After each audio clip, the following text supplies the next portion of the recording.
Olha só, a gente parou na semana passada, a gente parou na quarta-feira. Eu estava falando para vocês de como a gente, no ano de 1917, certo? Especificamente falando da Rússia e pá, a gente tem que dividir o ano de 1917 em dois pontos, principalmente em 2 meses, né? Porque, historicamente falando, os títulos são por nomes, pelos meses, né? Que a gente chama de Revolução de Fevereiro de 1917. Como eu disse a vocês, é uma revolução liberal, capitalista, certo? Feita pela elite russa, tanto a elite política, que era herdeira do czarismo, quanto a partir de agora, né, com essa industrialização incipiente que vai ter na Rússia, a gente já vai ter também uma, digamos assim, uma burguesia mais formada e tudo mais. E quando a gente tem a Revolução de Fevereiro de 1917, a Rússia se torna um Estado liberal. E aí, esse Estado liberal ainda possuía, certo, uma lógica, certo, do ponto de vista político, social, econômico e principalmente do ponto de vista da política internacional, certo? A visão deles acerca de como estava a guerra, de como estava a situação da Rússia frente a outros países e tudo mais, ainda presa à lógica do regime anterior monarquista. Então, eles não tiraram a Rússia da guerra. A Rússia, vejam bem, a Rússia estava vivenciando praticamente um processo de guerra civil dentro do seu país. E uma guerra civil é uma das piores coisas que pode acontecer dentro de um contexto que a gente chama de Estado-nação, certo? E vou escrever aqui para vocês. E não se esqueçam do Estado-nação, por favor. Não esqueçam desse conceito, porque ele está em crise e ele vai desaparecer em um período. Ainda a gente vivo, ele vai desaparecer. E aí, quando a Rússia passa a ter que enfrentar os alemães do ponto de vista da Primeira Guerra Mundial e enfrentar os seus próprios, digamos assim, correligionários, né? Passando por essa situação interna, então, em vez de melhorar após a Revolução de 1917, piorou a situação política da Rússia, a situação social da Rússia, a situação econômica da Rússia, certo? Tanto é que o primeiro-ministro, né, quando ele assume o cargo, ele passa a controlar a Duma, a Assembleia, e ele consegue aprovar na Duma uma ofensiva contra os alemães dentro do contexto da Primeira Guerra Mundial. E quando isso acontece, os soldados alemães, os soldados russos, né, o exército russo, que já estava completamente descontente com a situação política e com o processo que estava ocorrendo lá, abandonam de vez. A derrota russa para a Alemanha em 1917, ela tem uma dupla consequência para o liberalismo russo, para a política, para o primeiro-ministro e para a situação, todos os políticos que comandavam a Rússia naquele momento. Primeiro é o ponto de vista de perca da força do exército, e quando você perde o exército, você perde a força policial, você perde a possibilidade de você manter o seu poder por via da força, por via das armas, certo? Que é uma possibilidade política muito usada pela galera, né? E aí, quando a gente está falando do uso da força por parte, digamos assim, quando a gente está falando do uso da força pelo aparato estatal, pelo o Estado, a gente precisa detalhar e esmiuçar esse conceito para vocês, para não acontecer o que acontece com muita gente aqui no Brasil, de confundirem e de não conseguirem diferenciar o que é um agente, né? O que é o uso do Estado, o uso da força estatal em cima dos cidadãos, do uso da força de outro poder em cima dos cidadãos. São coisas diferentes e são coisas que vocês precisam saber diferenciar, certo? A gente, para compreender isso, tem que voltar um pouquinho para compreender um conceito que o Max Weber vai inventar, vai criar, que é muito bom mesmo, que é o que a gente chama de monopólio da violência, certo? Criado pelo Max Weber. Eu acho que em algum momento vocês vão ver isto melhor com o Tiago, certo? Lembre que o Tiago é professor de Sociologia e de Filosofia de vocês. E, só para iluminar um pouco a vida de vocês, esse conceito ele vem com Weber no final do século XIX, dentro da formação do Estado alemão em 1870, certo? Não existia Alemanha até 1870, eu já falei isso para vocês milhares de vezes, já botei a sigla Sacro, Império, Romano, Germânico e aquela coisa toda.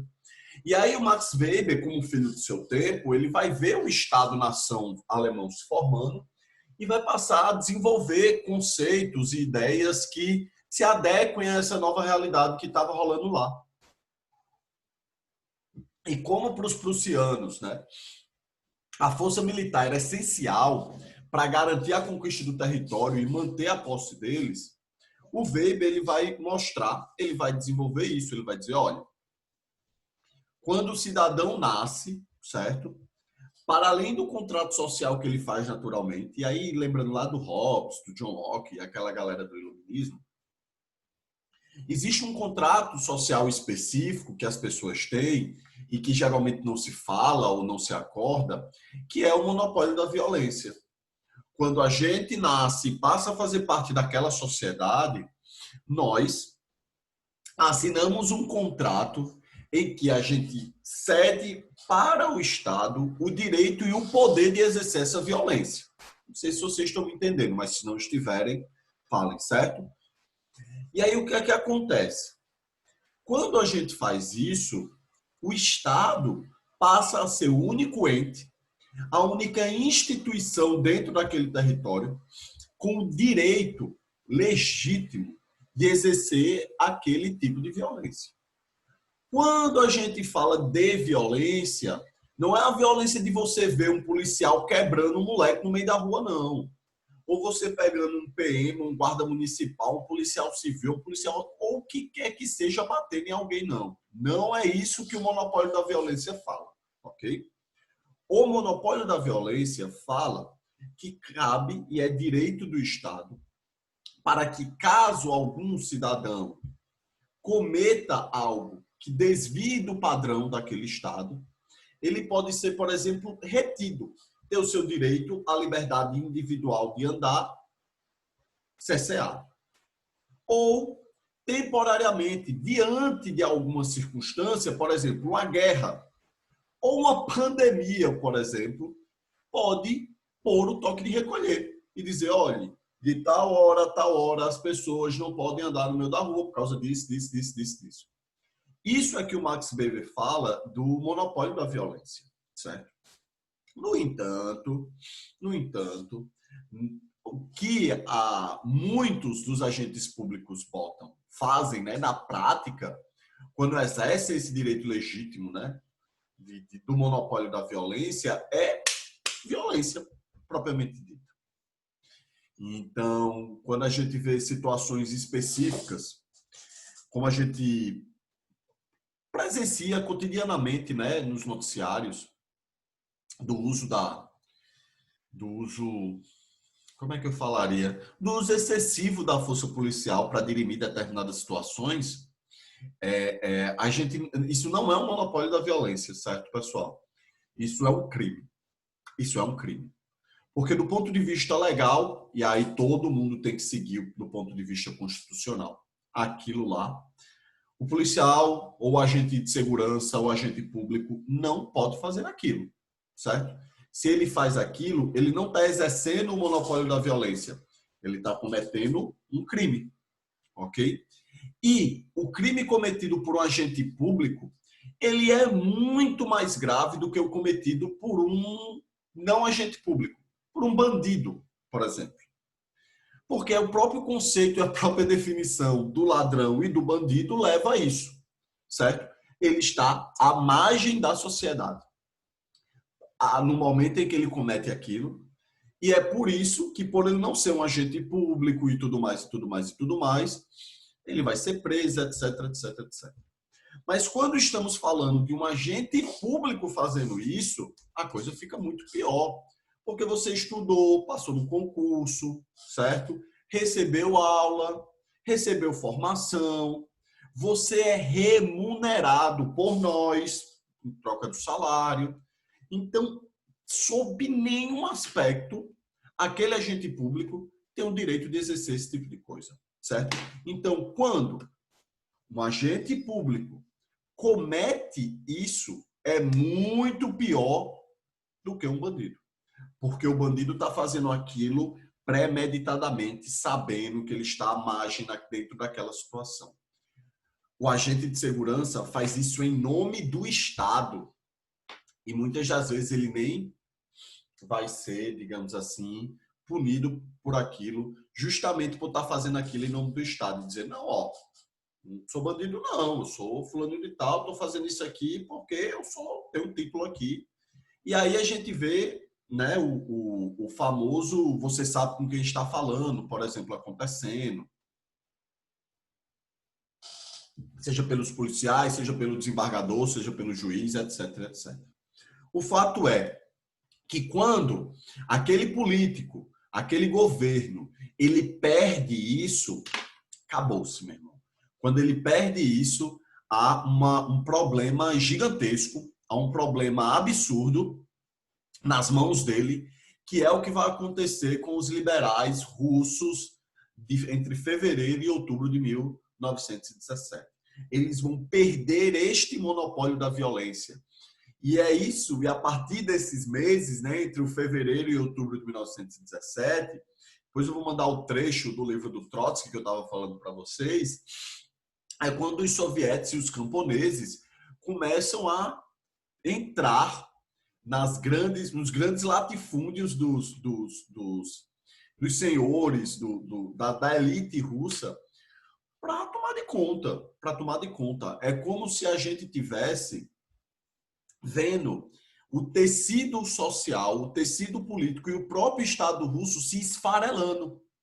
No momento em que um grupo de camponeses chega aqui numa fazenda e o dono da fazenda diz, essa minha propriedade é uma propriedade privada e tudo mais, você não pode fazer isso e tal, isso me pertence.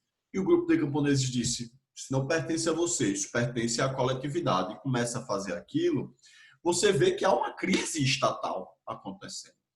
Você vê que o tecido social dentro da Rússia se esfarelou. É aí quando o grandioso Vladimir Ilyich Lenin volta da Alemanha para a Rússia, onde ele se encontrava exilado, pessoal, e apresenta as teses de Abril, que são justamente as teses que vão ser postas em prática para que a Revolução de Outubro acontecesse. E isso faz com que, primeiro, o Partido Bolchevique, né, os bolcheviques ganhassem força política dentro dos centros das principais cidades russas, mas também uma força... Ops. Deixa eu aceitar. Ele saiu. Mas também uma força e uma maior capilaridade ou capilarização para o interior da Rússia, certo? Com esses camponeses e tudo mais. E aí, no outubro de 1917, né, no 24 de outubro de 1917, o governo provisório se rendeu. E a partir do rendimento desse governo provisório com características capitalistas, liberais e tudo mais, a Rússia vai finalmente passar por um processo de revolução socialista de fato, ok? Os soviéticos criam um novo conselho, a Duma passa a ser ocupada, a gente tem o partidão ocupando o espaço político e a eleição do Lenin como o chefe político disso tudo aí, certo? Lenin, pessoal, como eu já tinha falado para vocês, ele vai ser o principal líder da Revolução Russa. ele era o personagem político, o agente político que conseguia concentrar ao seu redor todas as figuras políticas importantes, em que muitas delas não se batiam umas com as outras, certo? Então ele era o cara que conseguia juntar essa galera que não se batia ou que não conseguia chegar num acordo para ter um acordo. E naturalmente, quando a Revolução Russa, né, quando a Revolução de Outubro de 1917 ocorre, o Lenin ele vai ser escolhido para presidir o país, certo? O Lenin, pessoal, ele estava de exílio na Alemanha. E antes do seu retorno para a Rússia, ele assinou um acordo com o governo alemão, certo? E o acordo com esse governo alemão foi justamente o Tratado de Paz de Brest-Litovsk, de 1917, que vai marcar a saída da Rússia da Primeira Guerra Mundial. A primeira coisa que o programa bolchevique de implementação de reformas pressupunha era a saída da Rússia da Primeira Guerra Mundial. Não havia condições, como eu já disse a vocês, de você enfrentar uma guerra civil dentro do seu país e enfrentar uma guerra fora dele. Pouquíssimos grupos e pouquíssimos processos revolucionários conseguiram fazer isso ao mesmo tempo. Por exemplo, ô Nutella, pelo amor de Deus, mulher, sossega. Conseguiram pôr isso em prática, a exemplo da Revolução Francesa de 1789, que eu falei para vocês possivelmente não vão se lembrar, mas eu espero que vocês se lembrem muito mesmo, que os revolucionários franceses, eles enfrentaram a guerra civil interna, certo? Interna mesmo. E aí a gente vai ter mesmo jacobinos, girondinos, ex-monarquistas, a galera que ainda apoiava Luís XVI, e ainda enfrentou uma guerra externa, que foi justamente as monarquias absolutas europeias que não aceitavam a revolução acontecendo, invadindo a França para acabar com isso. Então era isso que a Rússia vivenciou nesse momento e é isso que ela deixou de vivenciar nesse momento quando o acordo de paz ele é assinado. Nesse acordo de paz, o Lenin conseguiu barganhar com a Alemanha investimento. O Lenin disse, olhe, a gente fez a revolução aqui, mas a gente não é socialista não, de fato não. A gente não vai... a gente não vai aqui estatizar tudo, deixar tudo para o povo, não. A gente ainda vai ser um Estado, e pá, e pá. Então ele consegue assinar os acordos com os alemães e receberem investimentos, não só dos alemães, mas de outros países também, para desenvolver a indústria, para desenvolver as forças produtivas. Então, a partir de outubro de 1917, certo? Até mais ou menos o 1928, a gente vai ter essa transição, certo? A gente vai ter essa transição, que é justamente o que a gente vai chamar de NEP, certo? Voltando aqui. Isso não significa que determinadas ações de cunho, vamos dizer, de cunho socialista, não aconteceram. Como eu já tinha falado para vocês, antes da Revolução de Outubro de 1917, os camponeses eles já estavam invadindo, ocupando os latifúndios, dividindo os latifúndios entre eles, pegando cavalo dos latifundiários, as plantações e já organizando. Eles já criaram comitês comunitários para decidir como é que vai ser essa divisão, quem vai ficar com tal terra, o que eles iriam plantar e tudo mais. Já há a divisão, ok? E é quando se cria a URSS. Ops, meu mouse. E é quando se cria a URSS, me desculpem. União das Repúblicas Socialistas Soviéticas. Ops, caps lock está errado aí. Mas enfim, vocês entenderam. E o NEP vai ser justamente o momento, como eu tinha dito para vocês, dessa transição, certo? Esta transição que a gente vai chamar de nova política econômica, ela tem justamente a concepção de você, como a Rússia estava em frangalhos, de você receber investimento estrangeiro, tentar desenvolver as forças produtivas da Rússia, para depois você pensar em qualquer outra coisa. Lembrem do que eu falei da lógica marxista revolucionária. Para o Marx, certo? Para o Marx, só aconteceria, né? Só aconteceria não, a possibilidade de acontecer uma revolução proletária são em países onde as forças capitalistas produtivas estivessem bem desenvolvidas. Inglaterra, França, Alemanha, pá. Não era o caso da União Soviética, não era o caso da Rússia nesse momento, porque ela estava completamente destruída e a guerra civil só vai aumentar essa destruição. E é justamente o momento em que, para conseguir, digamos assim, bater de frente e vencer tanto essas tropas estrangeiras quanto os próprios problemas do país, o Trotsky, lembram do Trotsky? Gravem bem o nome desse caboclo, muito importante, para além de ser um belíssimo historiador. O Trotsky vai ser o cara que vai criar o Exército Vermelho.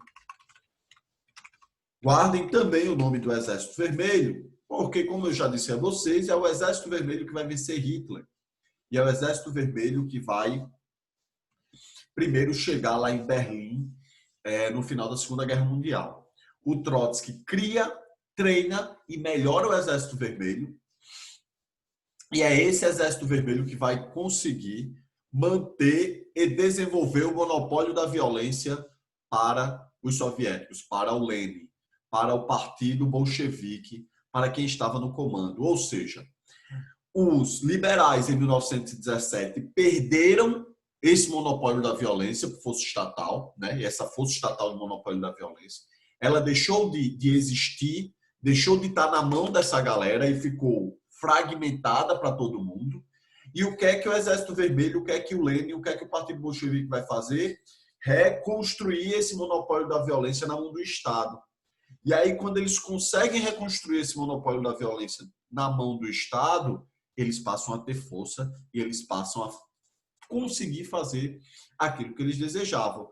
Depois que essa nova política econômica, né, vai acabar, a gente vai ter aí a estatização dos bancos, da indústria, do comércio, a coletivização, né, de todas as propriedades rurais e um novo tipo de visão econômica que a gente vai chamar de planificação do Estado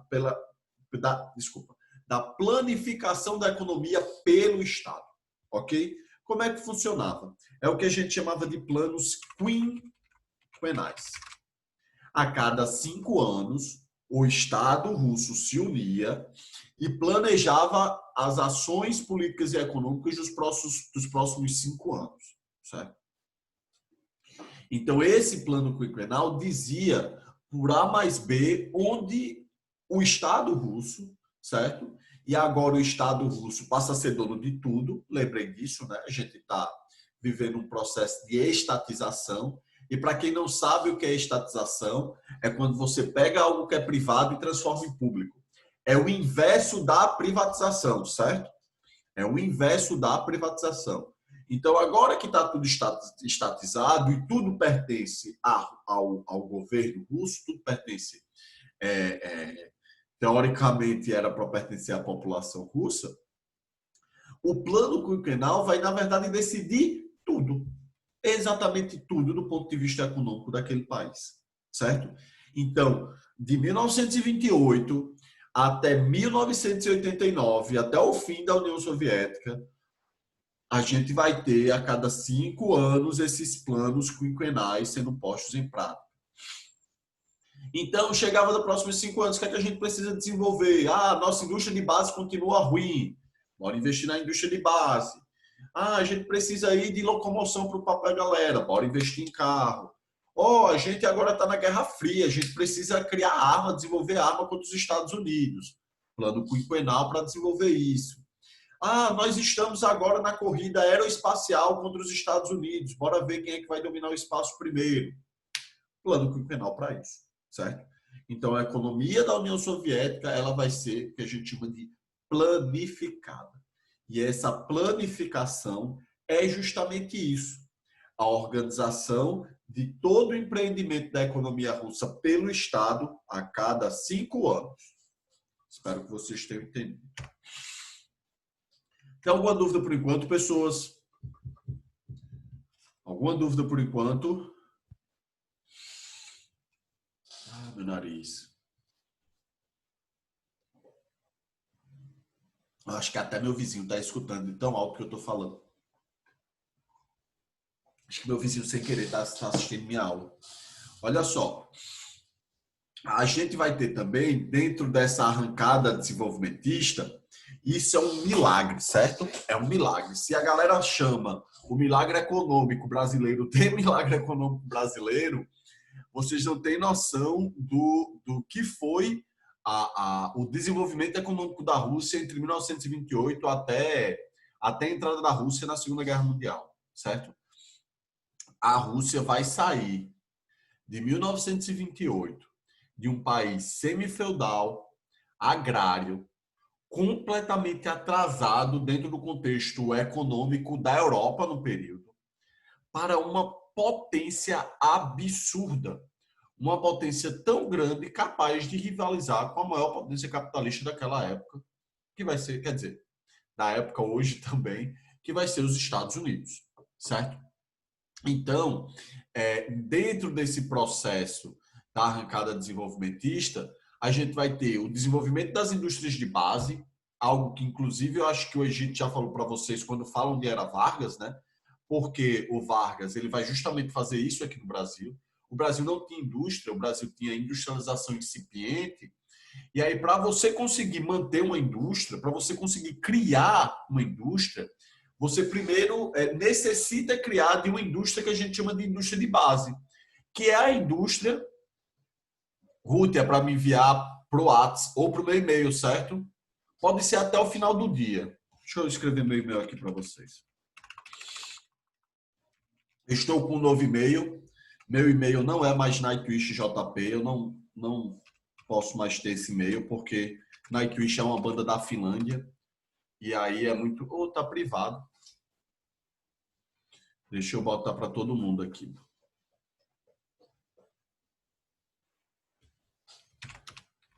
Esse e-mail aqui, ó.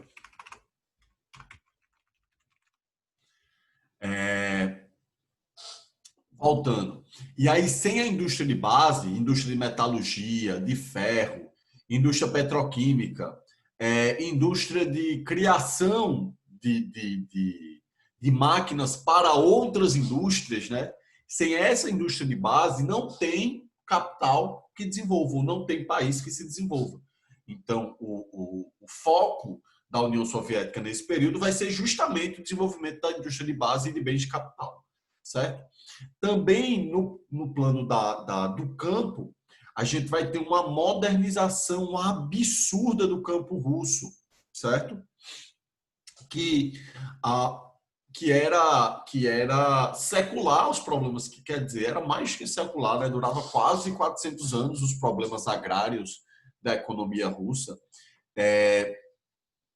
E isso fez com que, nessa transição, muita gente sofreu mesmo assim. Você pega a elite russa, esses grandes latifundiários, eles vão sair da Rússia, eles vão fugir da Rússia, muitos vão perder sua terra, vão deixar tudo para trás. Mas a gente vai ter também conflitos de terra entre os próprios russos e entre os próprios sovietes, entre os próprios revolucionários. Alguns chamam de fome russa, não de grande fome, viu? Grande fome é lá na China. Mas vai passar, mas a modernização do campo vai acontecer, certo? E aí, como quando mostra aí no slide, entre 1928 e 40, a Rússia passou da quinta para a terceira no ranking de nações mais industrializadas, tá bom? E agora a gente vai entrar na figura do Stalin. Por quê? Porque em 1924 o Lenin ele vai morrer. O Lenin vai morrer de tuberculose, certo? E Lenin já tinha, na verdade, a saúde bem frágil mesmo.